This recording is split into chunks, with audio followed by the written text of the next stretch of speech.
Hi all, అందరికీ praise the Lord. Welcome to Lent talk day 23. మీలో ఎంతమందికి క్షమాపణ గుణం ఉంది? ఎంతమందికి నేను క్షమించాలని అనుకుంటున్నాను కానీ వాళ్ళు చేసిన తప్పులకి క్షమించే హృదయం నాకు రావట్లేదు. చాలా కష్టంగా ఉంది నేను ఒకరిని క్షమించాలంటే. వాళ్ళు చేసిన తప్పులు అంత పెద్దగా ఉన్నాయి, నన్ను అంతగానం గాయపరిచింది. అంత ఈజీగా లేదు నాకు క్షమించాలని. మీలో ఎంతమంది ఈ విధంగా అనుకుంటున్నారు? Trust me, even I have been there. ఒకసారి కాలేజ్లో మాకు ప్లేస్మెంట్స్ జరుగుతుండే. అయితే నా చుట్టూ ఉన్న వాళ్ళందరికీ, లైక్ నా ఫ్రెండ్స్ అందరికీ జాబ్స్ వచ్చేసినాయి అనమాట. నాదే బ్యాలెన్స్ ఉండే. అయితే నా ఫ్రెండ్ ఒక ఆమె వేరే బ్రాంచ్ నుండి కాల్ చేసి, నీకు ఇందులో జాబ్ వచ్చింది, కంగ్రాచులేషన్స్, ఇంత శాలరీ, ఈ లొకేషన్ అని నాకు చెప్పింది అనమాట. చెప్పేసరికి ఎంత సంతోషంతో ఉండే అంటే నేను మా మమ్మీకి కాల్ చేసి నాకు జాబ్ వచ్చింది మమ్మీ అని ఇట్లా ఫుల్ హ్యాపీగా పంచుకుండే. I was very happy and thanking God, దేవా నాకు ఫైనల్గా జాబ్ దయచేసామని. నా బెస్ట్ ఫ్రెండ్కి నేను కలిసి చెప్దామని ఆగి కాలేజ్ అయ్యాక తన దగ్గరికి వెళ్ళి నాకు ఇట్లా జాబ్ వచ్చింది అని చెప్పి ఫుల్ హ్యాపీగా పంచుకుంటున్నాను అన్ని విషయాలు తనతోని.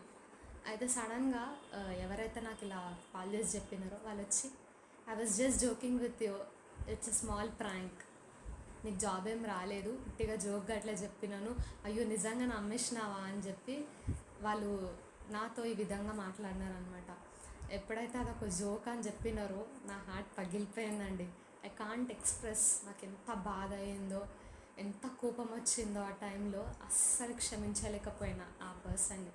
తర్వాత తను చాలాసార్లు వచ్చి సారీ నేను ఇట్లా చేయకుండా ఉండాల్సింది అనేసి ఎన్నోసార్లు ఇట్లా వచ్చి తను చెప్పింది. కానీ ఆ టైంలో నాకు ఇప్పటికీ అర్థం కాదు ఎందుకు నేను క్షమించలేకపోయినా అని.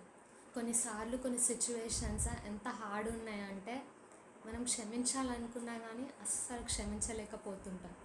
బైబిల్లో మనం చూసినట్లయితే ఎప్పుడైతే నువ్వు ఇతరుల పాపాలను, ఇతరుల తప్పులను క్షమిస్తావో అప్పుడు యేసుక్రీస్తు ప్రభుల వారు కూడా మీ తప్పులను అదే విధంగా క్షమిస్తానంటున్నారు.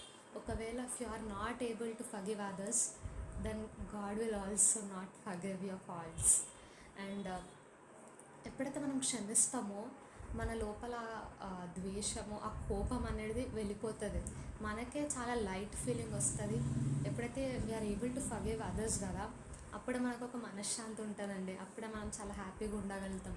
లేకపోతే ఎప్పుడు వాళ్ళని చూస్తే ఒకలాంటి కోపం, ఒకలాంటి ద్వేషం వచ్చేస్తుంది. మనం మన పీస్ ఆఫ్ మైండ్ని కోల్పోతాం. Forgiving others is a kind of blessing to us only in fact కదా.